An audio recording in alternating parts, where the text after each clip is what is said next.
Hello, my name is Dr. Domenico Izzaro, and I'm here with Dr. Carol Shansky, Assistant Professor of Music and Coordinator of the Music Education Program at New Jersey City University.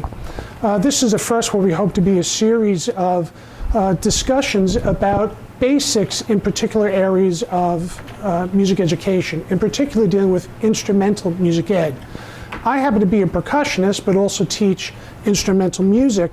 And we're discussing here with Dr. Shansky, who's a flutist, about basics on how to prepare students to play flute, and also for those students who are beginning students, things that they should focus on their daily practice and also what they are working on as well. So what we'd like to start off with is just the basics of foundations of what we'll be covering in a couple of different areas that Dr. Shansky, through her years of experience, have found most beneficial to work with students. So Dr. Shansky, welcome. Hi. And where do we start? Where would you like to start off with?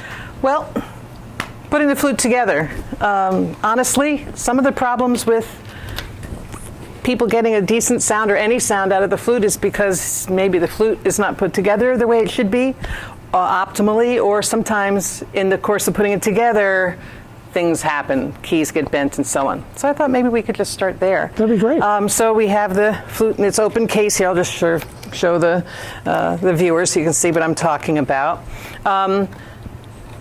It's going to seem like it takes a long time to do this, but it doesn't once you get into practice. It's seconds.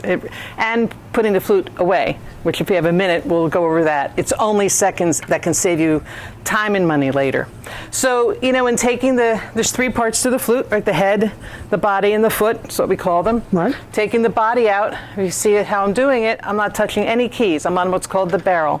Maybe switch hands, but still, I'm not touching any keys. These keys, this is not a car, or I guess cars made out of decently hard metal, but the flute is not. You can bend, you don't need much strength at all to bend these keys by holding it this way and twisting. And sometimes that's one of the big problems. Also, these what are called rods. These rods encase steel rods inside, none of which is a very hard metal. And so again, if you're gripping here, they, over time, not just once, but over time can bend easily, as can actually this key on the outside. Looks harmless enough, but it can bend really just one time with the hand. So the smart move, you know, so I'm holding it here, but I'm quite used to it, is to hold the barrel. Doesn't matter which part comes out next. I'm in the habit of putting the head joint on next, but there's no right order. Okay. When you go to put the head joint on the body, a lot of people, I see this all the time, go at an angle and then they twist, and guess what happens? This becomes not 100% round. And when it's not 100% round and you try to put it into something, this is a much thicker amount of metal, so it's not going to bend. When you try to put something not particularly round into something that is, it's really hard. So sometimes you'll find music educators, but also you students, that I can't get the head joint on, it's really hard. It's because it's bent. It can be fixed. But it needs to go to a shop to do that. And depending on the shop, you might have a ripple, like I'm feeling right in this one. This is a student flute. So you put it in, and then you have to twist and push. Now, you can't just shove it in, it won't work. Apologies for interrupting, but yeah. One of the things in my user experience I noticed too is that sometimes students can come in with a flute that came directly from the shop, bought it new, but the head is very stiff and is not able to easily go into the body of the flute. Is, like, for example, with brass instruments where you can use like a valve oil, so forth. Right. Is that ever done, or any type of lubricant that's used? No, you see me melting in front Sure, of you. I can understand. That's why I'm asking, because Yeah. you see maybe students trying to do that on their own. Is there a reason other than the head joint being out of round that can cause that to happen? I think just newness. Okay. Look, honestly, I hadn't picked this flute up for a while, and I was doing some elementary teaching earlier this fall and went to put it together, and it wouldn't go in. I was pretty upset because I thought someone had borrowed it and replaced it with the wrong head joint. So I was pretty angry for several days. I couldn't make it work. But then I just pushed a little bit harder, and it did. It just needed to be, it's metal against metal, so it needs a little bit of that work. Here's why you should not use valve oil, because it's not a valve, and oil is the enemy. Some teachers will use cork grease because that's what you would use for a saxophone or clarinet or an oboe because there's cork that it gets dry.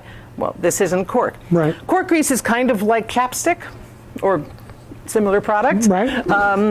In that it gets absorbed into your lips. Right.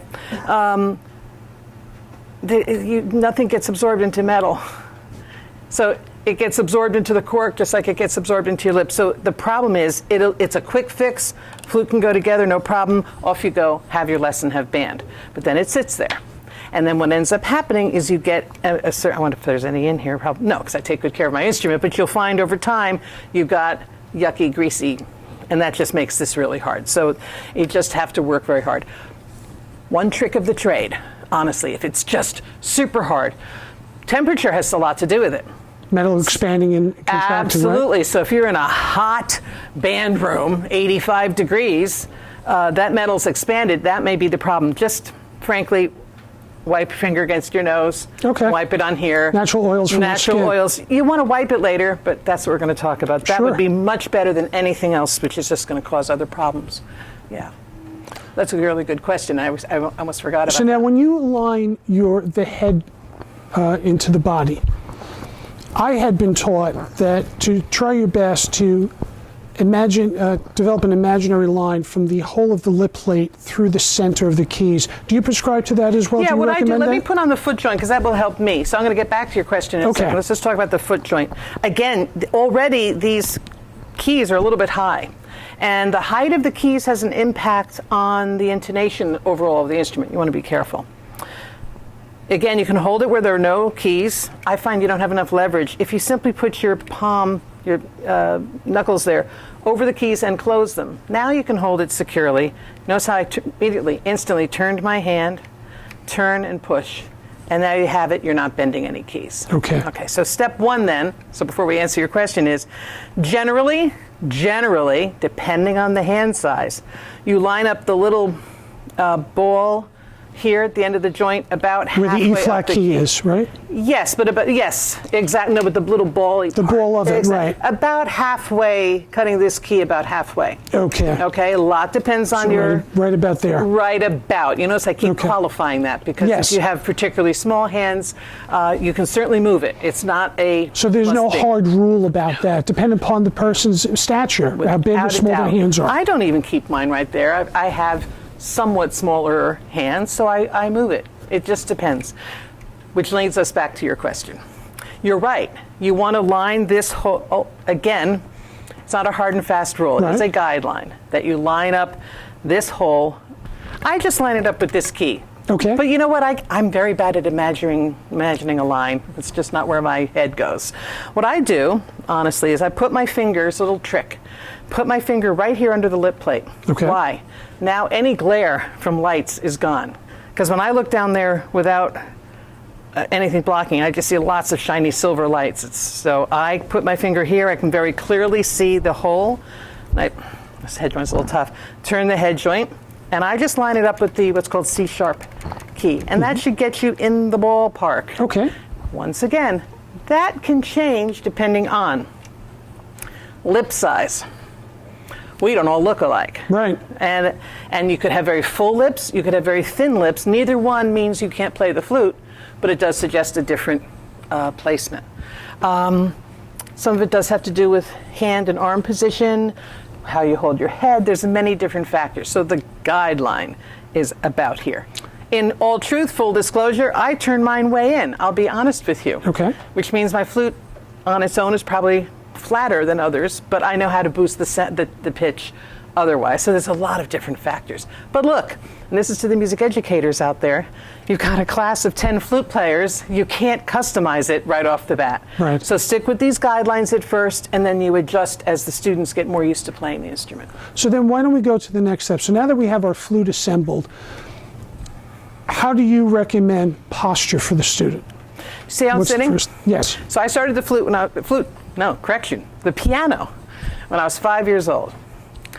And my mom taught me first. And so I had my piano teacher in the house, which is Good and bad, I good guess. and right? bad. We eventually went on to a piano teacher, and it was fine. Do you see how I'm sitting? Yes. This is how I sit at the piano. This is how I sit when I'm typing. This is how I sit when I play the flute in the orchestra. This is the best bet. I do not use the whole part of the chair. It depends on the chair. Actually, we're sitting and chatting, my behind is in the middle of the chair, but if I were performing, you see I'm at the edge of the chair, which it's really hard to slouch. Well, I guess not, but it's uncomfortable to slouch at the edge of a chair. I'm right on the edge, back is straight, and then you go up from there. Why is that so important for posture? Because I was about to ask you the question and response. That's what kind of teacher I am. I don't like to answer questions. Because your lungs and your whole breathing apparatus is now open and ready to be used properly. If you're sitting like this, and these are very comfortable chairs. Congratulations to Palisades Park High School. Love it. But here, now in order to play, I'm actually leaning back. Everything is kind of collapsing in, including, by the way, my neck, right? Which is, we need to keep this open and erect so that the air can flow fully. Whereas if I'm at the edge, no, it's not the most comfortable thing in the world, but we're not talking about Depends on the chair too. I know for me this is a little low. These are low. So I guess your height would also impact too, how it affects it. A little bit, absolutely. I mean, a stool is great because you're almost standing. Right. But you see here, now it's easy. I could slouch, but it's just as easy to sit up straight. My neck is open, my chest is open, my arms are open, whereas even in the center, I'm not slouching anymore, I'm not sitting back, but even in the center, it's just frankly harder to lift up. We don't want our arms flying in the air, by the way. Any pictures you've ever seen of, what is it, Revolutionary War fifers? Yes. That is art. But it's not reality. So what's the best placement? Again, when I've worked with my students, I had been taught that your arms should be just comfortable at your side and then simply bring the flute up. Yeah, can I stand for a second? I don't know if it'll affect our camera angle. I'm going to sit back down so that we're back. But if you just imagine from a seated position, just how casual, try it. Just simply relax at your side. Just up and down, and then you can bring the flute to you. And if you notice, it's just relaxed. I'm not relaxed on purpose. Right. Which sounds strange, but when you relax on purpose, you tense up, you're trying too hard. Well, I would also think that once your posture is set properly, everything just naturally aligns. Everything just comes in. Here's what you don't want. Let's put it the other way. Because a natural position is just that. It does not take work. So this is, again, I prefer to be a little more at the end. But again, as long as your back is straight, however you accomplish that. Feet flat on the floor, because as soon as you play like this, first of all, you have to now balance. You have to spend energy getting back to the posture, but it's just so important. And it'll affect your diaphragm as well. Affects your diaphragm, you're cramped up, and you have to spend a lot of energy sitting up straight when you could be spending that energy on something else. So feet flat on the floor, and your arms just full, or raised, I should say, naturally. If you try to go like this, and I'm only going to do it for a minute. It's a lot of tension, right? A lot of tension, I can feel it. And that's how some people say, I don't know what it is about flute playing, but I don't feel comfortable. It's because you're getting tendonitis, or this, breaking, as they call breaking the wrist kind of thing. All of that is very bad for your hands. And this arm too, right up, not natural. Chokes everything off. Chokes everything off. Smaller players, so this is a high school, but of course I know you're down at the elementary school as well, Lindbergh. You have, fourth graders, let's say, starting the flute. Well, some of them, and we should talk about that, there's an option for very small players. But sometimes small players feel like the flute's going to drop. And that's the hard thing about the flute. It's transverse, so that's a weird way to hold something at first, and they'll use their shoulder to hold it up. Look what happened. Yes. Like, so many problems are coming from this. Just everything nice and normal. I often tell my students, imagine that you are like a puppet? Like a puppet, exactly, hanging from a spiral, what is it called, a spiral, right? A little wire. And it's pulling you up, right? And it's just, and I don't know, you said pull, it's not so much, it's letting you dangle. And if you try that for a second, all of a sudden, don't you feel pretty light? Yes. Right? It's a nice feeling. Yes. Right. So, and I'm bouncing here because it just feels so normal and natural and comfortable, because none of this should be uncomfortable. And the flute is up and it's just normal. So let me ask you the next question. Now that we have proper placement as to where we want the flute, right? Big problem I also notice with students at times is their hand placement on the instrument. Fingers flopping over the keys quite often, which is a no-no, right? And a really hard one for students is the left hand. Because I've noticed over the years they want to cup the hand around instead of letting the flute, as you were talking about, being a transverse and resting in the proper place. How important the left hand is for just simply balancing out the weight and then just letting the fingers naturally curve around the keys. Can you speak about that, what you found best? Absolutely. So look, a lot of these kids may have taken recorder, and that's great. I love recorder, by the way. I know some music educators don't, but it's a lovely, very challenging instrument. When you play the recorder, the clarinet, the oboe, well, saxophone's different, clarinet, the oboe, sure. You're like this, and there's nothing here. Right. And everything's resting on the thumb, especially with the clarinet. On the clarinet, for sure. You've got that thing, right. We don't have any of those mechanisms here. Plus, when you bring it up, you can't mimic the recorder. So the way to think about all of this with the flute is that you're not holding it, you're balancing it. That's step one, to get it to the concept that you're balancing something. And one way around the approach to that, approach to get around the flute is to get a paper towel holder. Okay. You could do that, again, music educators, put that note home at the beginning of the year is bring in a paper towel holder. No, the cardboard part in the middle. Yes. You know what it's called. And practice with that because it won't drop. It doesn't cost several $100s to replace, right? And if they drop it, it's just kind of a fun thing for a minute. Suzuki, early Suzuki, kids who are 3, 4, 5 years old start with paper towel roll. That's what it's called. Just to get that sense of balance. You're balancing in 4 spots. 1, it has to be on your chin. And honestly, Dr. Zaro, that is the hardest thing for everyone because they want to look and then you lose a balance point.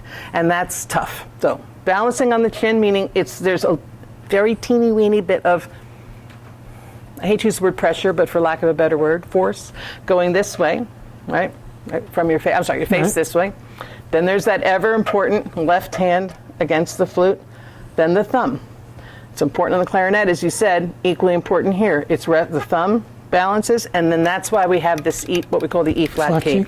It's honestly 90%, maybe more, reason for this is simply the balance. You don't really need it to play the notes. That's the big secret. And honestly, I tell my beginners that. Sure, you can play the notes without it, but it will feel loopy.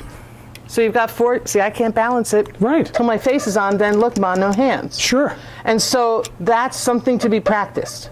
So when you're dealing with very beginning flute players, I always advocate, let me qualify. I totally understand there's the pressure of the first concert for the kids is on XYZ date. I've got to get them ready. The kids want to go home, be able to play a song for mom and dad. There's that pressure.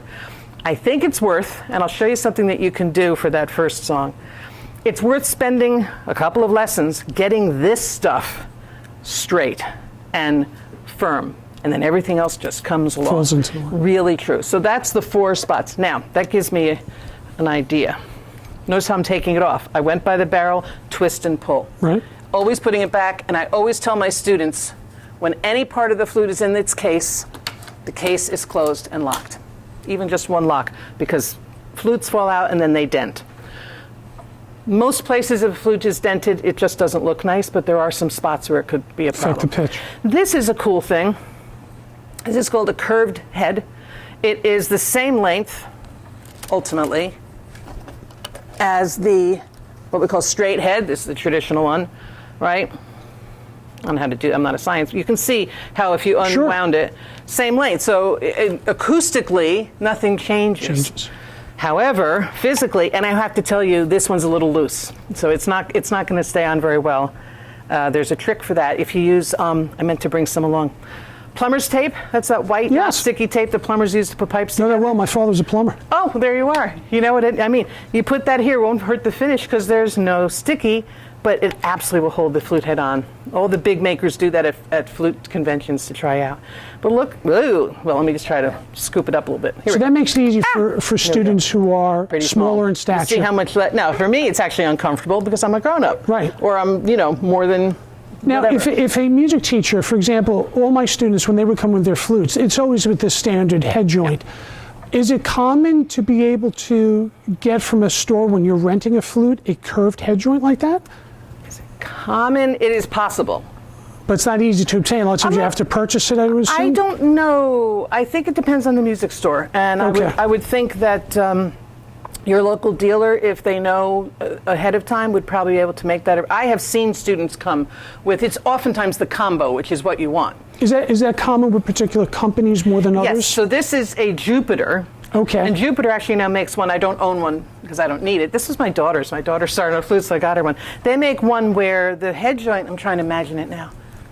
The head joint is straight, but they just have a little bend here.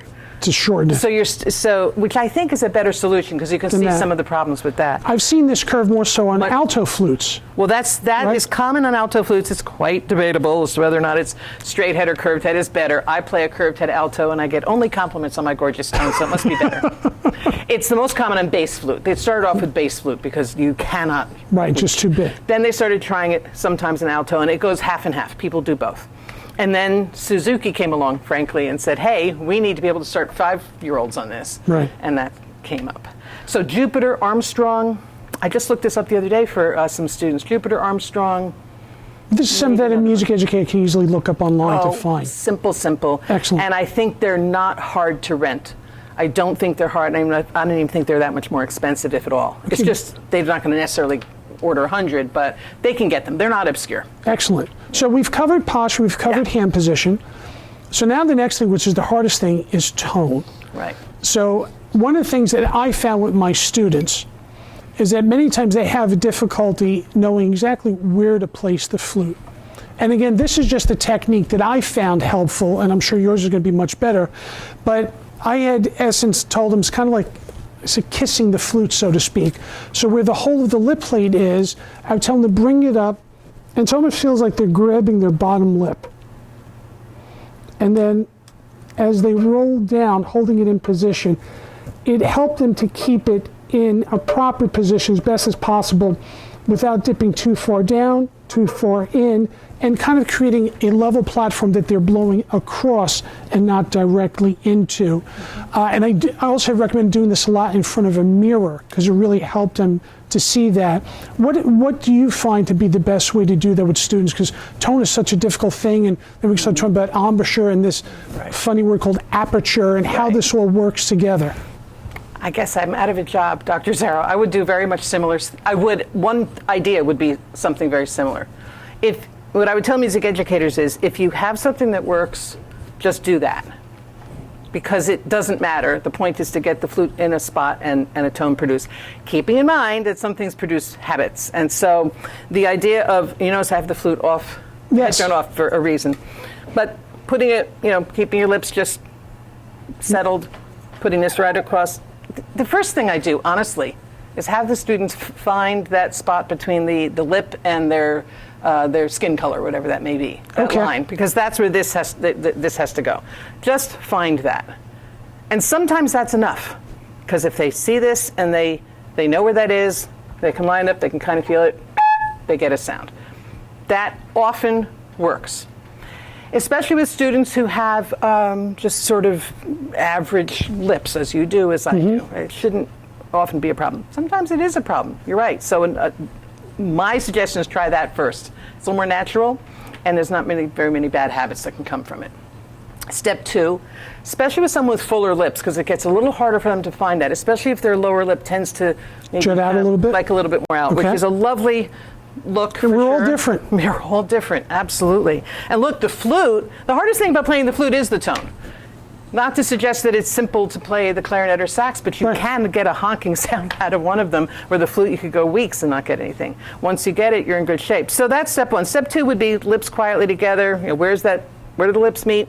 Put the hole right across. Basically what you said. So we're not pressing our lips. No, we're not together. pressing. Just simply close the mouth and just be comfortable. Right. So here, roll out. The problem with that is that could become their standard way, always, of setting it. And I don't like it, but maybe that's because I'm a flutist and I'm a little snobby, but maybe an NA port in the storm kind of thing. Those are really the 2 best bets. Otherwise, it's really a matter of finding that spot. Now, one thing you can do is just have them practice the blowing, even across their finger, because once they get used to that, you're more likely to be able to take the head joint, look for that sweet spot, and at least they're used to blowing across the hole. Now, one thing I've seen with some students is that they're doing everything correctly, but they're still struggling to get a sound. And sometimes with them, for whatever reason, by simply turning the head joint a little bit outward, away from them, or a little inward, I know we're compensating, but it seems to help them get over that hump where they can start to produce a sound. Yeah. Is that a bad thing to do? Everything's relative. Okay. Right. So I've done that too. Okay. Because sometimes expediency is kind of Because I remember you important. saying that you also make some adjustments to your head joint that suits best for you. Sure. Right? A teacher many years ago was taking a lesson with somebody. He suggested, why don't you turn in a bit? And it certainly, by turning in, so the aperture, that's the space between the lips that either opens or closes. So how big the hole is that we're blowing through, right? It's how big the hole is. It's all about airspeed. So airspeed can happen either because the hole is big or small, or because you're blowing really hard, or best some combination of the two. That's it. That's flute playing. Embouchure, we could go on and discuss embouchure, but really, that's it. Corners, who cares? Just get the lips together and blow. It should be that straightforward, except it's challenging. Well, now a lot of times, just because you mentioned about breath control in the way, many times we hear often that, well, you're controlling your breath from your diaphragm, from the abdomen. So how is it that the aperture is controlling it, or are the two working in concert? I don't know that I would subscribe to the idea that you're controlling it from your abdomen. Obviously, it's all connected. Right. So when you take in a breath, and I encourage anyone listening to try this. When you take in a breath, do you know can you feel your diaphragm? The answer is no. Don't worry about looking. We can't. Where is it? It's beneath a lot of other things. Yes. Right. You can't feel your diaphragm, but you can feel your ribs. It's much better to think about that. The diaphragm, if you are a functioning person in your lungs and your whole breathing apparatus, hopefully, then your diaphragm will function correctly. It knows what to do. But so if you think about your ribs, because the bottom of the ribs is where the diaphragm is hooked to. Let's not call the bio teacher in for the moment, because it's going to be super simple. But when you take in a breath, right, the diaphragm pulls down, stretches out, right? It's a very big, wiggly muscle, and it wants to straighten out. And it tries to straighten out by moving the ribs out. Kind of that's breathing, which allows a whoosh of air to go into the lungs. Okay. You've been doing that since whenever breathing actually starts. I don't remember. All right, but whenever that happens, that's been working. All right. So the idea is, how can I make that work better? So by you taking a breath, and you can see because I can feel it. You can see ribs are going out, getting a good breath. Now that time I tried a little harder to push my ribs out because I can feel those muscles. As far as controlling the air, I think it's better to think always about taking the same good, what we call productive breath in, and then you control here. The air, if the air is always whooshing out of your body, nice and strong, nice and active, as I say, an active airstream, then you're just controlling it by letting it either out or not out through the aperture. So the larger the hole, the aperture, the more air will come out. The more air is going to come in. So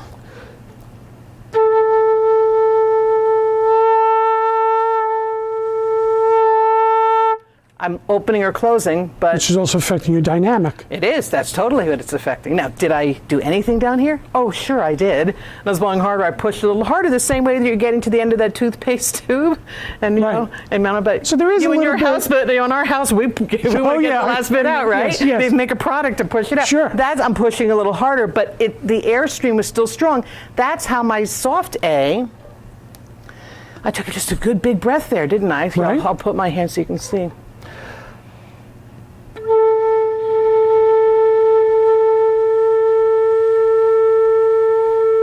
It's in tune pretty well. I don't have a tune route, but it's in tune. It stayed in tune, right? Because I'm being consistent. And I was pushing in here. So it is a combo, but a lot of it's here. A lot of it is here. Yeah.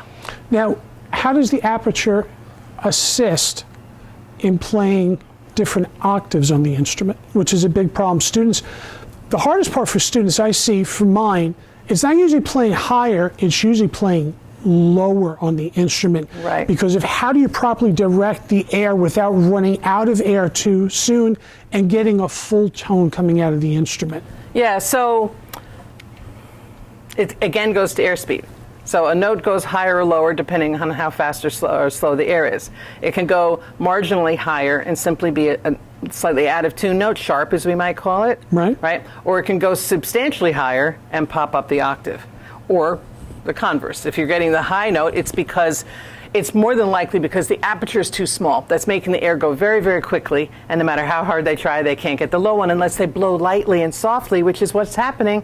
The air is too slow, and they drop down. But what you need to do is to open or close. So, for the lower notes, we want to think of angling the air down to our toes, or down to our knee, or down to the floor. Okay.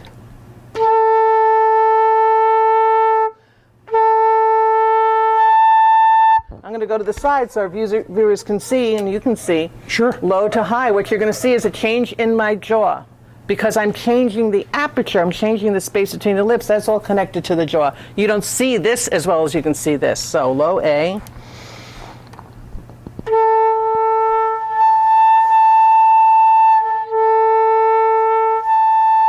And that's really where it is. It's all about the air and just opening, closings, fast, slow.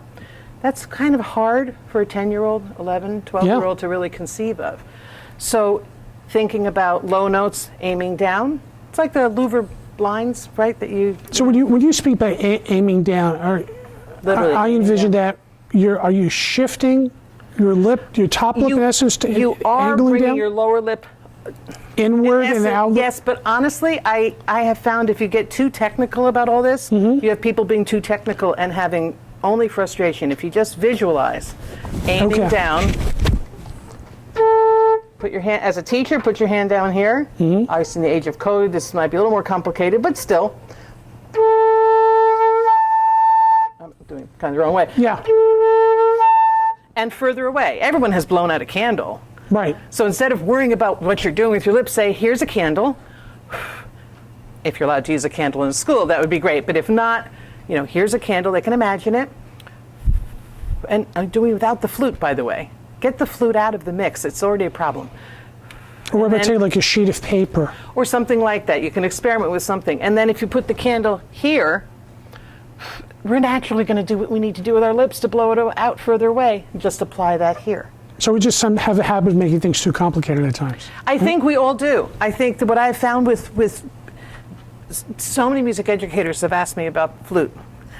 I was just at the New Jersey Educators Association conference in Atlantic City in November, and I gave a workshop on flute sound. That was it, 45 minutes of me talking about this, and people were there.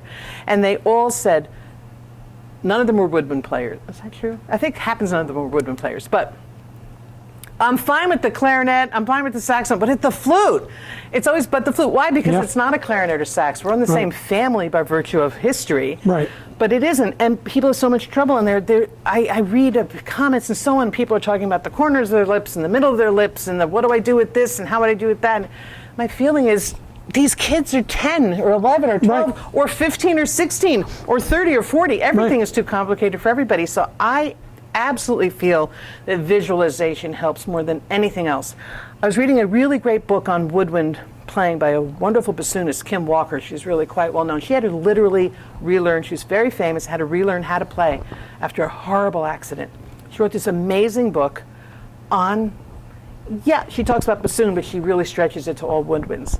And one thing that really hit me, and I use it for my own playing, and I've used it with my advanced students at the university, and I've used it with my beginners. Low notes, think of the sound coming out of your throat or your chest.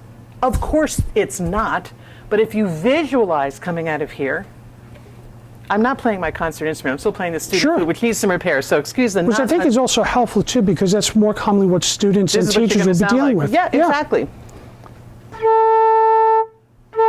That was a much better sound than I've gotten this entire interview because I'm thinking of it coming out here.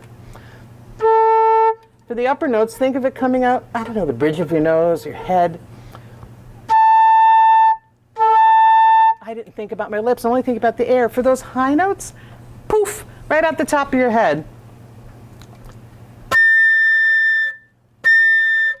And what's happening as a result is I am not tight. And tight is bad, because tight leads to all sorts of other problems. Right. So again, It's the imagery that's more important. Imagery, because when we picture something, that's why you mentioned using a mirror, 100%. I have a mirror in my office at the university. I have a mirror in my studio at home.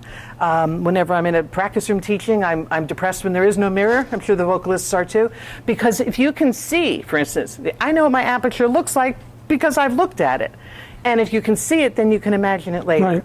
If you can see your hands when you're playing, then because you've looked in a mirror, then when you don't have the mirror, you still know what they look like. So that proper hand position thing is really kind of lost on a student if they don't know what you're talking about. Right. And they can only know if you're talking about if they're doing this, but I don't know about But having the mirror also helps to reinforce the sensory aspect that they have about the hand placement, even though they can't properly see. Yes, so you mentioned hand placement, and you said some students do this. So Yeah. I often say, just a quick one on that, because all this is important. If you're holding the flute correctly, if I was just slouching, if you're sitting correctly, if you're blowing, thinking about the air, not thinking about all this mechanics, things will go easier. It's still a hard instrument, but at least you have a much more positive chance.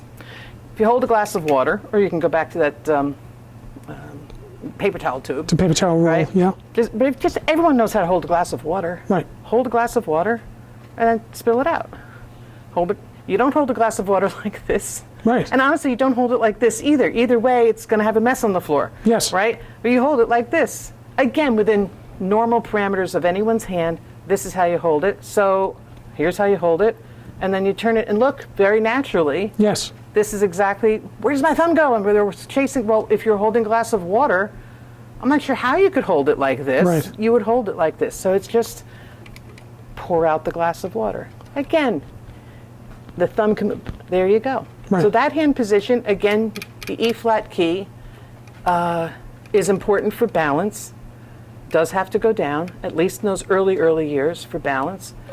And again, if you're leaning here and here, you've got it. I know I got you slightly off topic. I wanted to make sure we talked about that because that is all part of it. Well, this comes into, as we're heading towards the conclusion of our discussion, because again, we're just covering just real basics. Super basic. But these basics, if anyone has taught for quite a while, knows it's so imperative on how to get these students to really start playing. So, again, these beginning students really have very little understanding of notation, very little understanding of technique. But what would be a good, you'd recommend, on what we covered here in the basics, warm-up exercise that these beginning students can do that will help cover about aperture, hand position, and just something they could do for a couple of minutes a day where they don't have to look at their method book to do it, but just to be able to get comfortable to warm up and feel comfortable in front of a mirror to make sure that everything is starting to connect with them. What would you recommend? That's why I had the head turned off before. Thank you for resituating me because it's important. Notice where I put my flute. Yes. Tucked in my lap or against, if you're leaning it on the case, not on the keys. Great. They should be playing without the head joint in the beginning, and they should continue that for a little ways into that early weeks, months of playing, if not further. Because this adds all sorts of problems. And if what you're focusing on is the blowing and is the sound, why do you need all those keys, right? So just practicing blowing. You can even have them mess around with their mouth, opening and closing, but you can also, they could play a little song at home and also get the experience of getting different notes without, again, having to finger, especially for the very youngest, because, again, that putting the flute together can be a little fraught, right? But I really do believe, and again, might take a little longer at first, but if you just work with the head joint, whatever you want to do,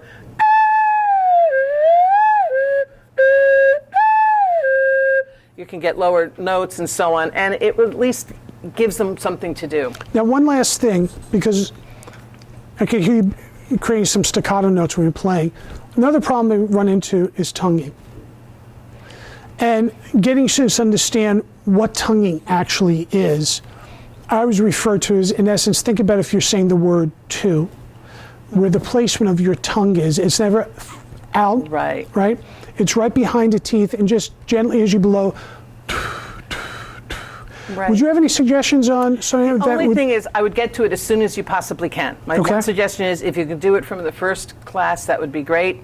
I just had a class of beginners at a school in Patterson. I will confess we did not get to it but we just ran out of time. But as early as you can, because the is they'll stick with that. Hyperventilate would and sound then they'll like that. hyperventilate along Yeah. the way, and that's not well. They will with 2-2-2 also, because they take the breath. But you want to get them tonguing. I would again leave this out, just as you just did. Practice the sensation of tonguing without having to get a sound, because if they can't right away, then they're all upset. Right. So just say T for 2, T for 2, T for 2. Say that a few times and say, where's your tongue hitting?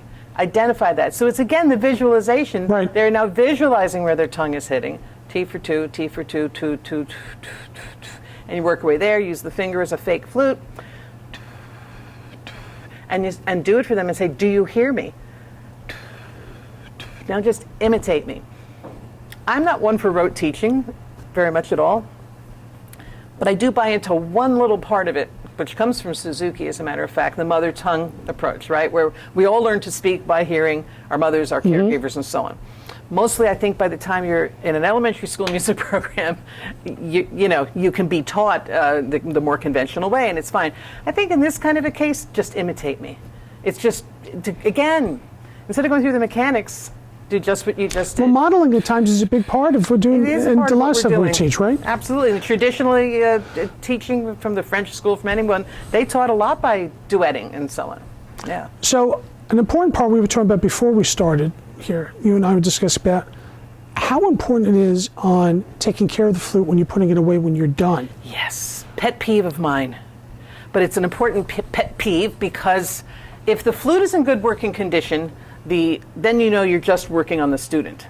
If you have a student, I had a graduate student, multiple woodwinds graduate students, so she's a clarinetist but learning all the instruments because she wants to play on Broadway. A lot of our professors are Broadway musicians. And her right-hand notes were terrible. They just didn't work well on her flute. We've had a hard semester. We worked, but some of it was going to not happen until the flute's repaired. So care is important. This is a cleaning rod. Most flutes Come with one, come right? with one, sometimes metal. Right. Wood is better. They're not that much more expensive, but it's fine.